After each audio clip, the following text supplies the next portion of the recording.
Ngayong araw ng Sabado, ang Team Katribo ay pupunta ng dagat ng Uring-Uring, Brooks Point, hindi para maligo kung hindi ay kumuha ng mauulam. Ito yung tinatawag na kuday, kuray, kagang, bukon o umang ang tawag ng ilan sa atin.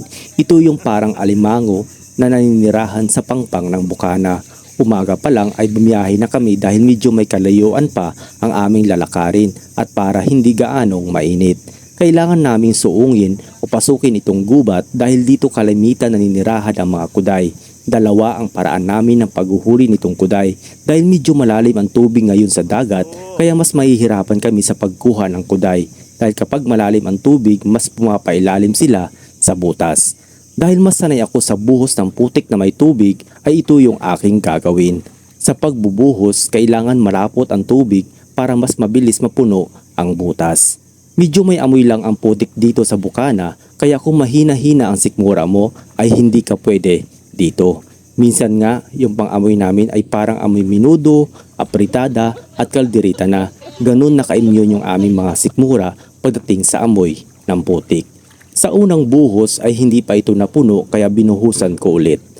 Pero sa pangalawang buhos ay hindi pa rin napuno kaya iniwanan ko na lamang ito. Kailangan kasi dito ay patyagaan at kailangan malakas ang katawan mo dahil sobrang bigat ng timba na may lamang putik. Dito sa pangalawa ay pag-ukay naman gamit ang pala. Dito ay kailangan mong gumamit ng pala para mas mabilis ang pag-ukay. Dahil malalim ang tubig ngayon sa dagat kaya mas malalim din ang butas. Kailangan kasi maabot mo yung pinakadulo ng butas gamit ang iyong kamay. Dito kailangan mong palakihin ang butas hanggang sa kumasya ang iyong katawan o hanggang sa pumasok sa butas ang iyong katawan.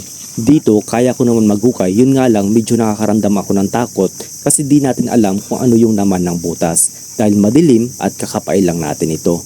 Pag ganito na kasi kalakas yung init, may mga ahas kasi na pumapasok sa butas kaya pagkapa natin akala natin kuday, yun pala ahas na.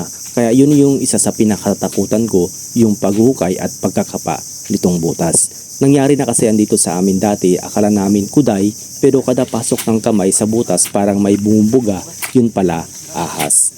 Kaya kailangan malakas yung loob mo and be confident. Nox.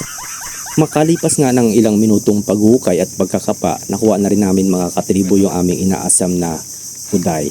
So yun naman para mga katribo ang ganap ngayong araw. Hanggang dito na lamang po. Bye!